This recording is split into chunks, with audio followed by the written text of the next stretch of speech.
say the least, to see Meghan Markle pop up at the Balenciaga fashion show. Now, Rebecca, this was a significant moment for Meghan, wasn't it? Significant appearance. Oh, this one had everything. Glitz, glamour, and scandal so juicy it had the tabloids foaming at the mouth. Meghan Markle's little Paris escape wasn't just another fashionable weekend away. It was supposed to be her grand comeback. Think high fashion, flashing cameras, carefully crafted smiles, and that picture-perfect aura she's built so well. But hidden beneath those designer shades and that dazzling grin was a hotel bill so eye-watering it had royal watchers gasping like they'd just swallowed a diamond. And the real kicker? It wasn't just about the amount on that bill. Oh no.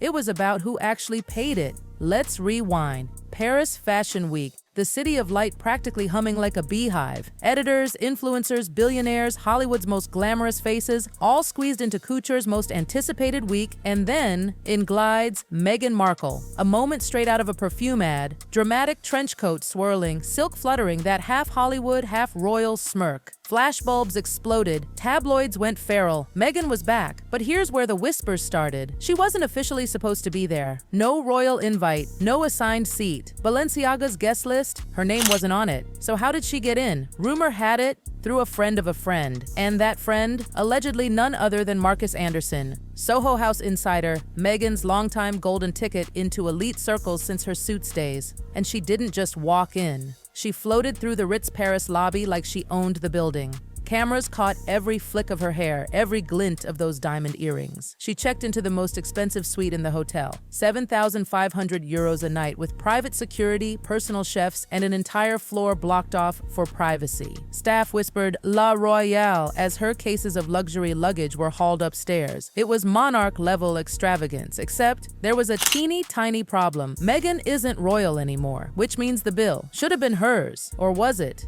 Boy, did Meghan Markle have an action-packed surprise trip to Paris Fashion Week this past week. Days later, boom, that question detonated like a bomb when anonymous receipts, full color, time-stamped, undeniably tied to her stay, leaked online. Total, over 68,000 euros for 4 days, and the credit card used? Not Meghan's, not Archewell's, not even Harry's. It was linked to a luxury PR firm based in Dubai. Cue chaos. Headlines screamed, "Mystery Dubai benefactor pays Meghan's Paris hotel bill." Within hours, hashtag Paris receipts started trending. People began digging, connecting dots, analyzing old photos and timelines like amateur detectives on TikTok. The theory catching fire. Meghan had quietly met with a powerful Middle Eastern investor, someone who'd been courting her for luxury partnerships, or worse, funding her next big venture. And honestly, the whispers weren't new. Insiders in Montecito had been noticing a shift for months. The sleek wardrobe, the rebranding, the PR push toward global influence rather than royal victimhood. Some claim she'd been talking to investors for a luxury wellness fashion hybrid brand. Think Goop meets Dior. Paris was supposed to be the soft launch. But when those receipts leaked, the whole plan went up in flames. And then there was Harry.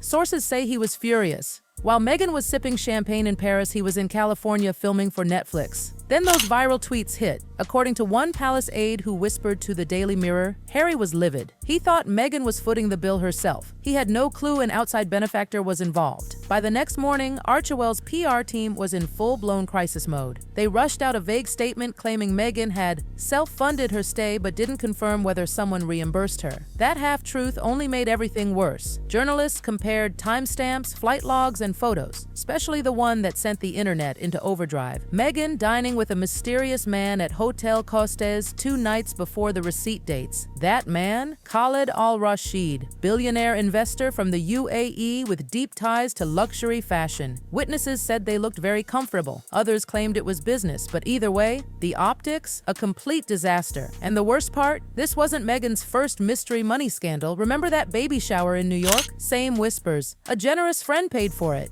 Back then, people brushed it off. But now, with her brand already on shaky ground, it hit different. Fashion editors started whispering she uses connections and then burns them out. Royal insiders were even more brutal. King Charles's quiet Project Thaw, his behind-the-scenes attempt to ease tensions with the Sussexes, suddenly looked like a diplomatic embarrassment. The monarchy thrives on dignity and distance, one insider bluntly said. Meghan's entanglements with foreign money make that dangerous.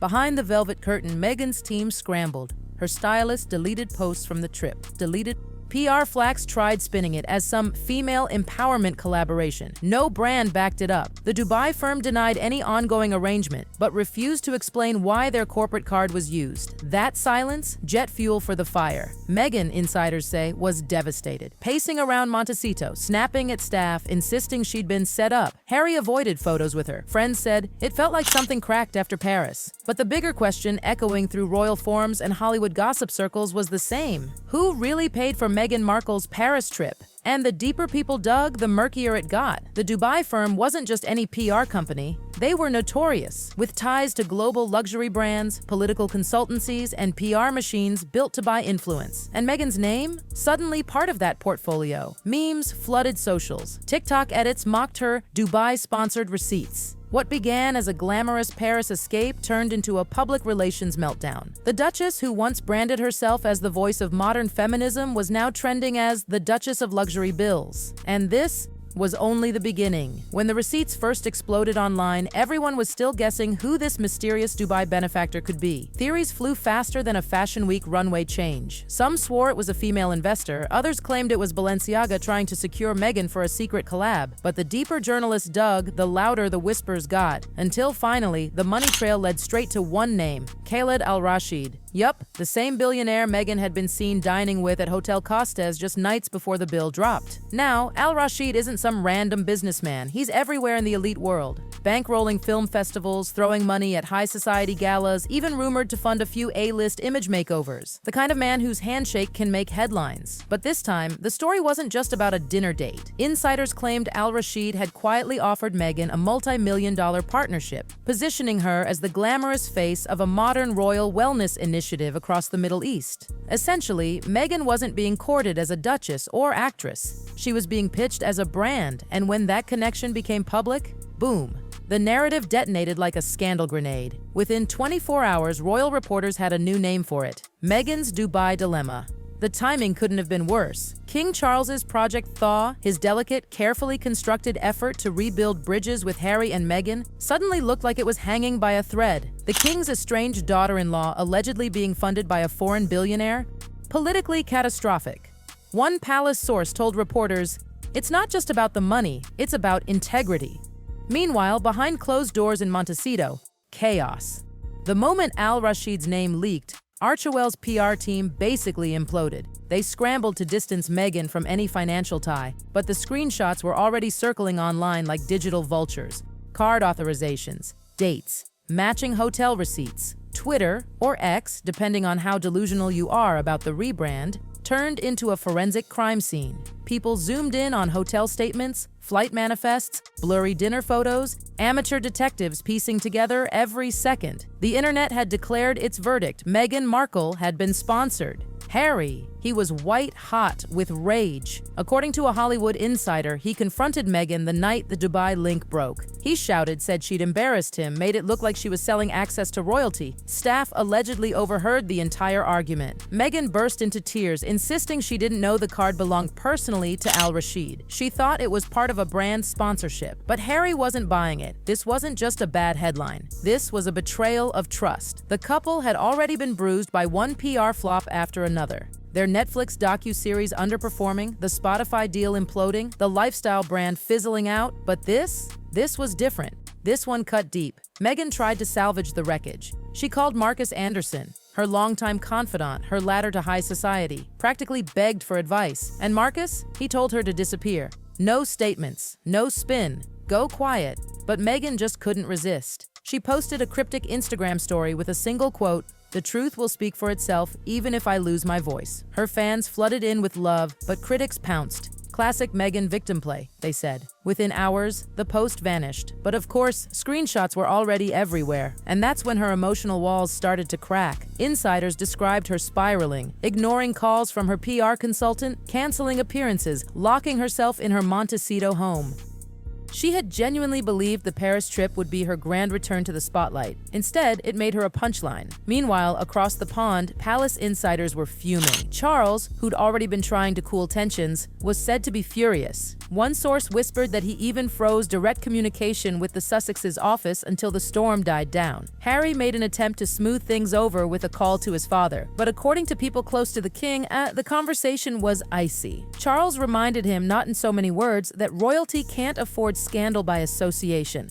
Translation: your wife just dragged us into a diplomatic mess. The British tabloids, of course, smelled blood in the water. The Daily Express headline, "Billionaire bankrolls Duchess in Paris." And with that single headline, the Sussexes were plunged even deeper into isolation. Fashion insiders started whispering that Balenciaga wanted nothing to do with Meghan anymore. Designers who once fought for her endorsement suddenly had scheduling conflicts. The same journalists who once praised her Parisian glow-up now wrote takedowns, calling her the Duchess who can't stop chasing status. One stylist reportedly told Grazia, Meghan wanted to be the next global fashion icon. But fashion runs on credibility, and once people think you're being funded, the illusion shatters and shattered. It was. Late-night shows mocked it. Memes spread like wildfire. Even old friends, Serena Williams, Oprah, quietly stepped back. Nobody wanted their name dragged into this storm. Then came the final straw, the one that made Meghan's knees practically give out. French tabloids got hold of a leaked email between the hotel's finance department and a Dubai firm rep confirming the payment. And yes, Khaled al-Rashid's name was right there. There was no more denying anything. When Meghan saw that leak, insiders say she broke down completely, inconsolable, sobbing. Harry tried to comfort her, but he was still too angry. He spent the night in a separate room. This wasn't just another PR nightmare. This was the darkest chapter yet, because now, the world wasn't seeing Meghan Markle the humanitarian or Meghan Markle the advocate. They were seeing Meghan Markle, the woman who let a billionaire pick up her tab. And that's a stain no publicist in the world can scrub clean.